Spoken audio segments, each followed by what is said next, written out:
तेलंगाना में कोरोना की बढ़ती वबा पर काबू पाने के लिए रियासती हुकूमत ने 10 दिन का मुकम्मल लॉकडाउन नाफिज किया है। प्रगति भवन में आज वज़ीर आला केसीआर की क़यादत में काबीना का अहम इजलास मुनक्किद हुआ। इस दौरान कोरोना की सूरत हाल पर तबादला ख्याल किया गया। रियासत भर में कल यानी 12 मई से 22 मई तक लॉकडाउन रहेगा। अशियाए ज़रूरिया की खरीदारी के लिए सुबह 6 ता 10 बजे तक लॉकडाउन में नरमी रहेगी। वज़ीर आला केसीआर ने लॉकडाउन पर सख्ती से अमल आवरी का ओहदेदारों को हुक्म जारी किया है।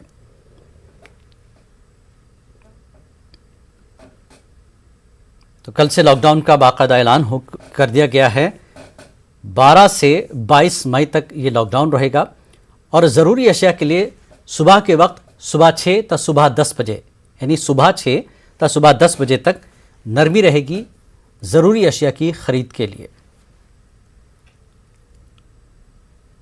तो आखिरकार तेलंगाना के वज़ीर आला को लॉकडाउन का फ़ैसला लेना ही पड़ा। ऐसे वक्त जब कोरोना मामले जो है यहाँ पर कम बताए जा रहे हैं, कम आ रहे हैं, इस तरह से देखा गया है और कई सवाल जवाब सरकार के नुमाइंदे और अदालत में वकील के बीच सुनने को और देखने को मिले। इस तरह की बातें सामने आ रही हैं और ये पूछा गया है कि जब मामले से कम हो रहे थे तो ऐसी सूरत में लॉकडाउन क्यों लगाया गया। कर्फ्यू के वक्त की जो मुद्दत है, औकात हैं, उसको बढ़ाने की बात हो रही थी।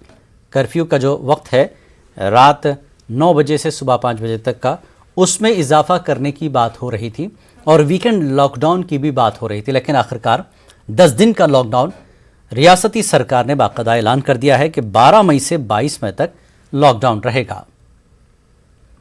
और इस पूरे मामले पर बात करते हैं, हमारे साथ टीआरएस लीडर श्रीधर रेड्डी मौजूद हैं। श्रीधर जी, स्वागत है आपका। सर, बहुत कम वक्त में हुकूमत ने लॉकडाउन का फैसला लिया है, इससे आम आदमी को क्या मुश्किलात नहीं होगी? ऐसे वक्त आपने जब अदालत ने शुरू से कहा कि कुछ कीजिए, आपने नाइट कर्फ्यू लगाया, लोगों को लग रहा था कि कर्फ्यू का वक्त थोड़ा बढ़ा दिया जाएगा, लेकिन सीधे लॉकडाउन, आम आदमी की कितनी मुश्किलें होंगी? देखिए, एक तरफ से ये जो सिफारिश जो है, मतलब आईएमए इंडियन मेडिकल एसोसिएशन से या बहुत सारे डॉक्टर्स से और सोशल ऑर्गेनाइजेशन से बहुत सारे रिकमेंडेशन आ रहे कि लॉकडाउन के लिए तेलंगाना के सरकार पिछले जो सीएम साहब के जो रिव्यू थे तब भी मतलब लॉकडाउन करे तो एक तरफ से इसको रोकना एक चीज है, मगर दूसरे तरफ से तेलंगाना में कम से कम 20 से 30 लाख तक बाहर से जो आके यहाँ पर कंस्ट्रक्शन में या दूसरे इंडस्ट्रीज में काम करने वाले बहुत सारे लोग हैं और वैसे जो रोजगार भी मुश्किल होगा, तो इसके ऊपर हम सोच के एक निर्णय लेंगे बोल के बोले थे। मगर पिछले हफ्ते में और केसेस पूरे देश में बढ़ रहे हैं, हमारे यहाँ भी केसेस का थोड़ा धीमी हो गए मगर केसेस आते जा रहे हैं, तो इसका एक हल निकालना चाहिए। तो आज का जो कैबिनेट में एक निर्णय लिया गया कि इमीडिएटली लॉकडाउन करना है। अभी आप ठीक है, अभी एक हफ्ते से ये डिस्कशन चलते जा रहा, मतलब लॉकडाउन होगा बोल के सभी लोगों को अभी तक एक अंदाजा है। इसलिए जो हैदराबाद में है, जो गांव में उसका जो नेटिव है, बहुत सारे लोग गांव भी गए थे। जो लोग यहाँ पर हर रोज की रोजगार देखने वाले जो है, उन लोग भी थोड़ा बहुत इंतजाम किए हैं। फिर भी गवर्नमेंट ने उसके तरफ से हर रेशन कार्ड को 5 किलो का जो राइस देने का पहले वायदा किया था, उसके ऊपर से सुबह 6 से 10 बजे तक आपको रिलैक्सेशन है। और दूसरे जो गाइडलाइंस, अभी पूरा गाइडलाइंस आना चाहिए। अभी तक लॉकडाउन का डिसीजन आया है, मगर वो एसेंशियल कमोडिटीज का, उन लोगों का प्रोडक्शन इंडस्ट्रीज है, एसेंशियल सर्विसेज है, और इसके बारे में कैसा गाइडलाइंस आएंगे, किस किस को रिलैक्सेशन दे देंगे, किसको इसको उसके जॉब्स में जाने के लिए रिलैक्सेशन दे देंगे, सब पूरा गाइडलाइंस विस्तृत रूप से अभी आना है। तो आने के बाद फिर एक बार आवाम को सभी बताया जाएगा उसके हिसाब से। मगर आप समझना, लेकिन श्रीधर जी, सही है, ठीक है, सरकार अपना काम करेगी। पिछली बार भी सरकार ने काम किया था, अब मजदूर किधर जाएंगे? अचानक आपने सीधे लॉकडाउन लगाया। हाईकोर्ट तो ये चाह रहा था कि कर्फ्यू का जो टाइम है उसको थोड़ा सा बढ़ा लीजिए, कर्फ्यू को बढ़ा लीजिए, लोगों को सहूलतें दीजिए, आपने सीधे लॉकडाउन कर दिया। देखिए, सरकार कोर्ट नहीं चलाता है, कोर्ट के ऊपर हमको रिस्पेक्ट है, मगर सरकार कोर्ट नहीं चलाता है। सरकार जनता का जो देखभाल है वो सरकार करेगी। उसके हिसाब से जो रिपोर्ट्स डॉक्टर्स के तरफ से आ रहे जी। हैं, जो रिपोर्ट्स हेल्थ डिपार्टमेंट के तरफ से आ रहे हैं, जी। जो रिपोर्ट्स दूसरे जो स्टेट्स है हमारे आजू बाजू में पूरे इंडिया के तरफ से जी। ICMR का हर रोज इंफॉर्मेशन आ रहा है, सेंट्रल हेल्थ मिनिस्ट्री का गाइडलाइंस आ रहा है, उसके पास चर्चा हो रही है। जी। ये सब देखने के बाद अगर हालात और नहीं बिगड़ना बोल के, हालात को पूरे हम लोग कंट्रोल करने के लिए जी। अभी लॉकडाउन कभी कभी देखिए, अभी आप पूरे सिचुएशन आप देख रहे हैं, जी। इसको हम कंट्रोल में लाना बोलते कभी कभी ऐसे डिसरप्टिव एक्शंस होंगे, जी। थोड़ा बहुत मुश्किल भी होगा, मैं नहीं बोल रहा हूँ। श्रीधर जी, क्या लगता है आपको कि 10 दिन के लॉकडाउन से क्या कोरोना पर हम काबू पा लेंगे? कोरोना को हम पकड़ में रख सकेंगे? 10 दिन में क्या हम कंट्रोल कर पाएंगे, काबू कर पाएंगे? देखिए, ये एक मेजर डिसीजन है जिससे कम से कम आप देखिए 4 घंटा छोड़ के पूरे 20 घंटा लॉकडाउन रहेगा। जिसको जरूरत है उन लोग ही बाहर आएंगे, बाकी सभी लोग घर में रहेंगे। इसके तहत एक इसका चैन टूट जाए, वो एक चीज है। एट द सेम टाइम पहले जो हम लोग मास्क पहनना और डिस्टेंस रहना और जो इम्यूनिटी लेवल बढ़ाने के लिए जो भी करना है, ये सभी चीज करते जाएंगे। आमतौर पे हम लोग जनता खुद जो करना है करना चाहिए, मगर सरकार की तरफ से ये लॉकडाउन इसका ये वायरस का चेन ब्रेक करने में यूज आएगा। इसके अगर केसेस कम हो जाएंगे, अभी देखिए अभी तक जो हॉस्पिटल्स है ओवरबर्डन है और पूरे मेडिकल स्टाफ, पैरामेडिकल स्टाफ जो भी है हेल्थ इंडस्ट्री में, सभी लोग पूरा उन लोगों के ऊपर ज्यादा बर्डन हो गए, प्रेशर ज्यादा हो गए। इसको कम कराने में और सिस्टम को सेट करने में, और इसके अंदर जो ऑक्सीजन की जो स्टॉक्स है या प्रोडक्शन सेंटर्स है। नहीं श्रीधर जी, कहीं ऐसा तो नहीं कि हालात अब जो है बेकाबू हो गए हैं, सरकार के हाथ से निकल रहे हैं? ऑक्सीजन की आप बात कर रहे हैं, NHRC को ये मामला चला गया हॉस्पिटल का, किंग कोठी अस्पताल का। ऐसी कई चीजें एक एक करके कोर्ट के सामने भी, अदालत के सामने भी आई हैं। तभी अदालत ने शुरू से ही कहा था सरकार को कि आप कर्फ्यू का जो है टाइम बढ़ा दें। अब मेडिकल डिपार्टमेंट आपको एडवाइस कर रहा है कि अब हालात बेकाबू हो रहे हैं, हम संभाल नहीं पाएंगे।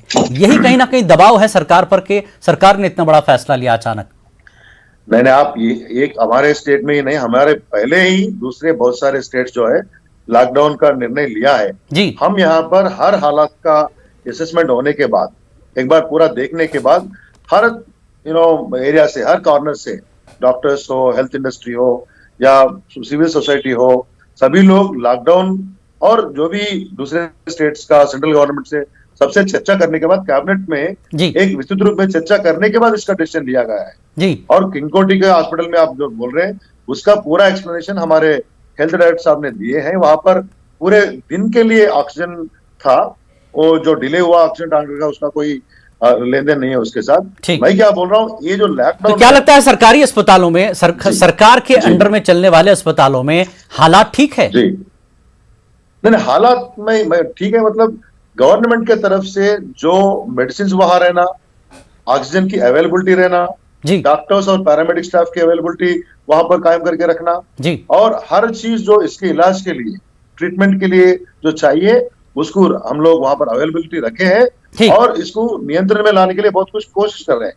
और उसको छोड़ के आप देख रहे हैं ना, ये जो पब्लिक हेल्थ के जो सर्वे चल रहा है जी, इसके तहत हम लोगों को मालूम हो रहा है कि कितने कौन से घर में किसको बुखार है या सर्दी है, किसी को सिम्टम्स है नहीं है, तो घर के हद तक ही उसको रोकने की कोशिश भी कर रहे हैं। सर एक सवाल और रह गया है। ये कई दिनों से बात चल रही है कि आरोग्यश्री को सरकार क्यों महत्व नहीं दे रही है? आरोग्यश्री में क्योंकि कई गरीब लोग हैं, सरकारी अस्पताल जाने से डर रहे हैं लोग, कुछ चले भी जा रहे हैं, लेकिन प्राइवेट अस्पतालों की जो लूट मची है इस पर आरोग्यश्री के जरिए सरकार फायदा क्यों नहीं पहुंचाती?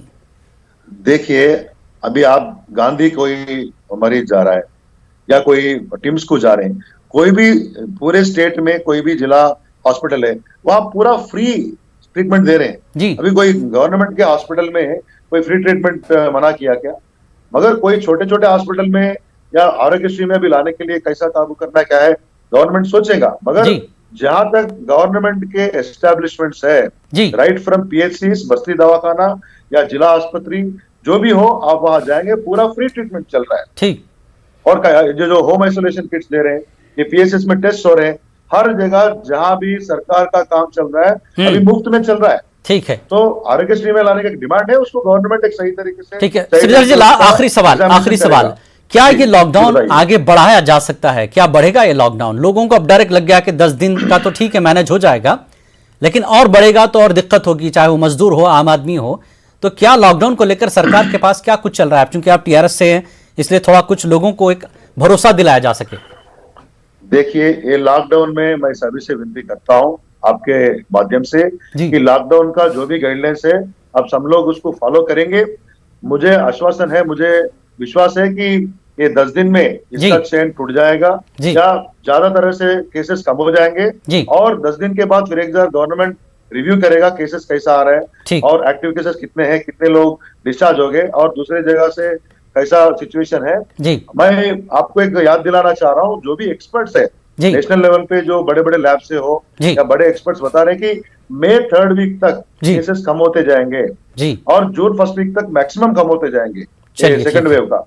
तो इसका हम लोग एक भरोसा रखेंगे कि एक लॉकडाउन के तहत हमारे स्टेट में सिचुएशन पूरा कंट्रोल में आएगा ठीक और जो बर्डन है, जो प्रेशर है हेल्थ सिस्टम के ऊपर, वो कम हो जाएगा। हम सभी लोग, मैं विनती करता हूँ फिर एक बार से, जी यहाँ से मैं लोगों को बताना चाह रहा हूँ, हम सभी लोग सरकार की मदद दें और ये लॉकडाउन में जो भी गाइडलाइंस है उसको फॉलो करेंगे। आपका खुद का देखभाल कीजिए और ये ठीक। जहाँ अभी जो कहा जो अपने यानी हालात अगर कंट्रोल में रहते हैं तो लॉकडाउन आगे नहीं बढ़ेगा, ऐसी उम्मीद कर सकते हैं हम।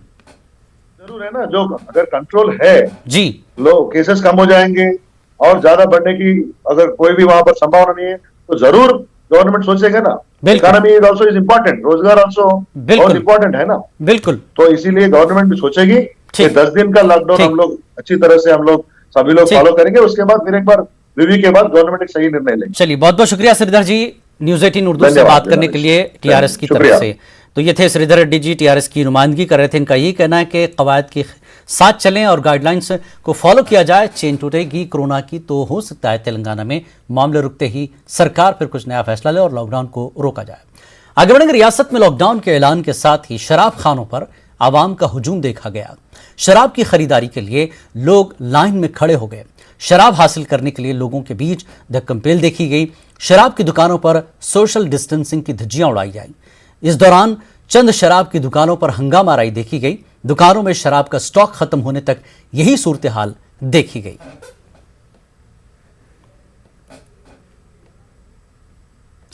कोरोना से मुतासरा मरीज सोशल मीडिया पर आ रही बेबुनियाद खबरों को देखकर ज्यादा खौफजदा हो रहे हैं।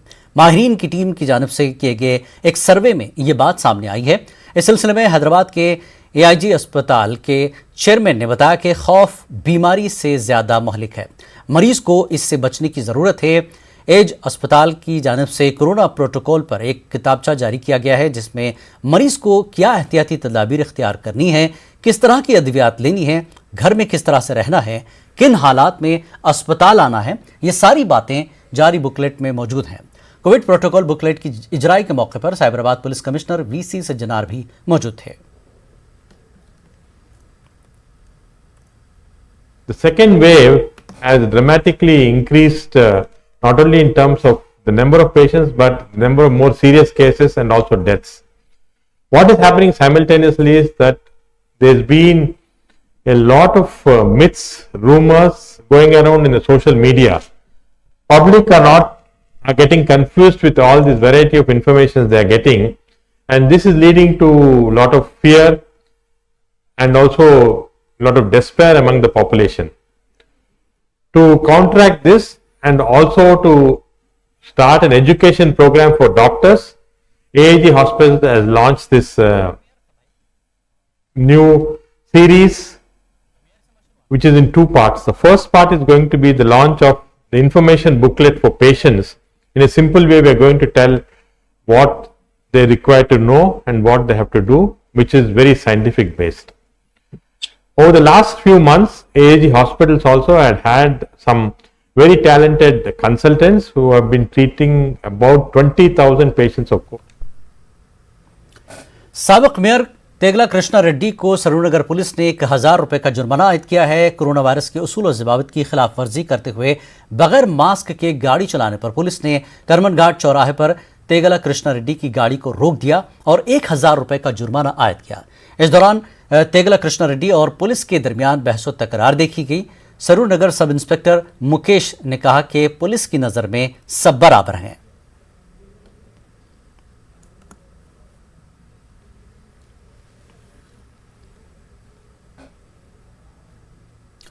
खम्मम में कोरोना वैक्सीनेशन का काम जारी है। रियासती वजीर ट्रांसपोर्ट पी अजय कुमार ने वैक्सीनेशन सेंटर का दौरा किया। इस मौके पर जिला कलेक्टर के अलावा महकमे सेहत के ओहदेदार भी मौजूद थे। रियासती वजीर ने कोरोना वैक्सीन लेने के लिए आने वालों से बातचीत की और अस्पताल की जानिब से फराहम करदा सहूलियात से मुताल्लिक तफसीलात हासिल की।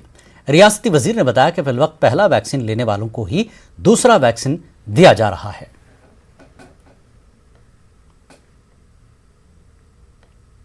और मरकज की मोदी हुकूमत वैक्सीन की फराहमी में पूरी तरह से नाकाम हो गई है।